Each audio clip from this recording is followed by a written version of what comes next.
After moving to Staten Island, we were up on June 29th, 1975, in a bungalow colony in the town of Monticello, New York. At 4 o'clock in the morning, I awoke to find what I thought was strange noises coming from another bungalow that we were attached to. Actually, we were a 4-quad unit. I got up. My wife said to me, "Mind your own business." When I told her I was going to go out and check and see why there was such noise at 4 o'clock in the morning. Fortunately, I didn't listen to her. I went out, was still putting on my jeans when I went out, and I saw fire.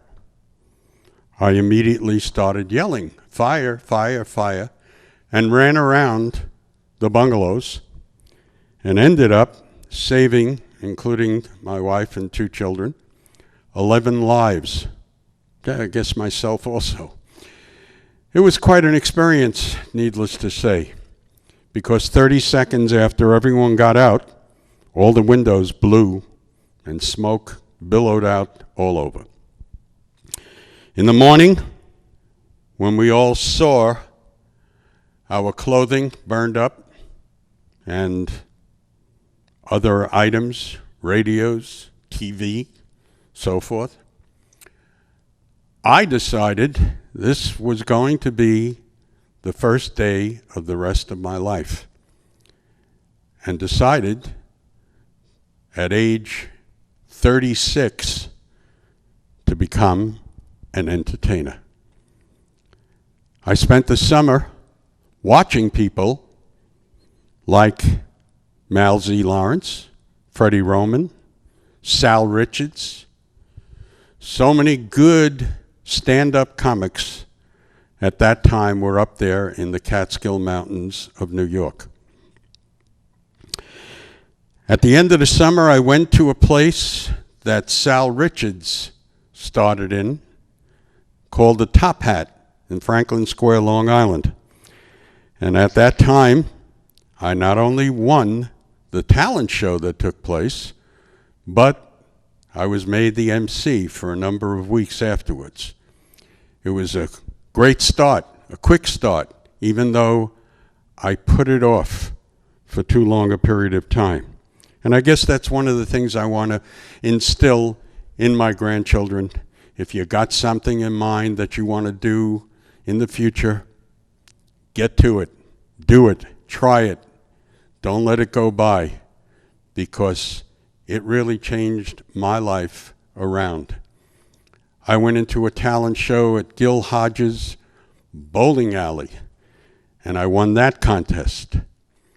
I started doing police rackets, they call them, police parties, where I dressed as a policeman. I went to a uniform store in Brooklyn, just walked in and told the guy, "I need a police uniform." He didn't even ask me for ID. He just said, "Okay, I'll give it to you." Unfortunately, I don't fit in it anymore, or else I might be wearing it right now. I did a lot of police parties in New York, New Jersey. I used to get a little worried about the fact that if I was boring or if I wasn't funny, that some of the policemen might take out their revolver, decide to clean it, and, gee, Lieutenant, I didn't know there was an extra bullet in the chamber there, but I was really annoyed with sitting there and listening to this guy. He wasn't so funny. And of course, I got the guy between his eyes, and I'm sorry for what happened. And of course, I'm exaggerating. I did very, very well with it. Then I sang with a band. I used to do a lot of songs with impersonations along with them. For example, Johnny Mathis. When I did Mathis, I had as many as 8 or 9 women that were guests at the parties that we did. sitting right in front of me, as close as I am to the end of the stage here. And they were swooning because my Mathis is good. I sing a lot of songs as Johnny Mathis. But we'll get to that. I decided when the band broke up to become the first frontman with a DJ setup. And I used different things. I did Lawrence Welk introducing the 40s songs that we did, like, and now, ladies and gentlemen, we're going to turn on the bubble machine. Turn on the Lennon Sisters and have you come up on the dance floor as we dance to some of the music from World War II, the 40s. And then I would take bubbles and blow bubbles over the people's heads as they danced to the music. And of course, I introduced the Village People routine, where I dressed guys up in police hats, Indian caps, ran them around being macho with Macho Man. Great times, but suddenly I realized I want to do something on my own. I want to go back to the comedy end. All right, so I gave up starting parties in disco land and went into comedy. In disco land, what I did was I came out wearing a rainbow afro wig. And in the voice of Flip Wilson's Geraldine Jones, this is how people saw me for the first time. Fellas and girls, I got some hot stuff about some bad girls who say, knock on wood, I will survive and I'm staying alive, 'cause I got my mind made up and there ain't no stopping us now. But you say to me, sugar, you can ring my bell at the YMCA. We'll get together, kind of be reunited, have ourselves some kids and tell the world that we are family. But honey, if you give me some jive talking, I'm going to shake my body down to the ground. Pray that they send your butt in the Navy to Cuba. And honey, if you think that's a tragedy, all I can say is no more tears. Enough is enough. The devil made me say that. I love doing that routine all the time. And it really got everybody up on the dance floor.